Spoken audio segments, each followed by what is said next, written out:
Haley movie collection റിപ്പോർട്ടിലേക്ക് എല്ലാവർക്കും സ്വാഗതം. സിനിമ അങ്ങനെ ഡിസാസ്റ്ററായി മാറിക്കൊണ്ടിരിക്കുകയാണ്. സിനിമക്ക് കളക്ഷൻ കുറയുന്ന കാഴ്ചയാണ് പ്രതിദിനം കണ്ടുകൊണ്ടിരിക്കുന്നത്. സിനിമയുടെ തിങ്കളാഴ്ച ദിവസത്തെ കേരള കളക്ഷൻ എന്ന് പറയുന്നത് വെറും 6 ലക്ഷം രൂപയാണ് സിനിമയുടെ 12ാം ദിവസത്തെ കേരള കളക്ഷൻ വന്നു നിൽക്കുന്നത്.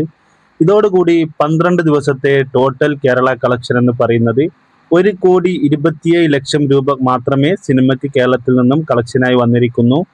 ടോട്ടൽ വേൾഡ് വൈഡ് കളക്ഷൻ അങ്ങനെ 2,20,00,000 രൂപയിലേക്കാണ് ഷൈൻ നിഗം നായകനായി വന്ന ഹാലെ മൂവി കളക്ഷൻ വന്നിരിക്കുന്നത്. സിനിമ ഒരു ഡിസാസ്റ്ററായി മാറിയിരിക്കുകയാണ്. അടുത്ത സിനിമ ബബ്ബബ്ബ മൂവിയാണ്. സിനിമ ഇപ്പോൾ 19 ദിവസം കേരളത്തിൽ റൺ ചെയ്ത് കഴിഞ്ഞിരിക്കുകയാണ്. 19ാം ദിവസം തിങ്കളാഴ്ച സിനിമയ്ക്ക് കേരളത്തിൽ നിന്നും കളക്ഷൻ നേടാൻ സാധിച്ചത് വെറും 6,40,000 രൂപയാണ് സിനിമയുടെ 19ാം ദിവസത്തെ കേരള കളക്ഷൻ വന്നു നിൽക്കുന്നത്. ഇതോടുകൂടി 19 ദിവസത്തെ ടോട്ടൽ കേരള കളക്ഷൻ എന്ന് പറയുന്നത് 26,60,00,000 രൂപയിലേക്കാണ് സിനിമയുടെ കളക്ഷൻ വന്നു നിൽക്കുന്നത്.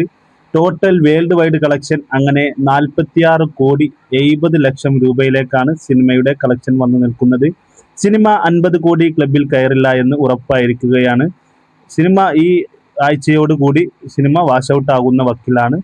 വീഡിയോ ഇഷ്ടപ്പെട്ടാൽ ചാനൽ ഒന്ന് സബ്സ്ക്രൈബ് ചെയ്യുന്ന കാര്യം പരിഗണിക്കണം. എല്ലാവർക്കും നന്ദി, നമസ്കാരം.